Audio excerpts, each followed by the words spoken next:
வானவில்லாய் நீயும் வந்த போது எந்தன் கருப்பு வெள்ளை கண்கள் ரெண்டும் கலராய் மாறுதடி.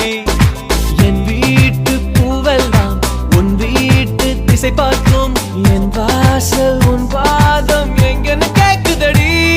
அடடா அடடா அடடா என்ன ஏதோ செய்கிறாய், அடடா அடடா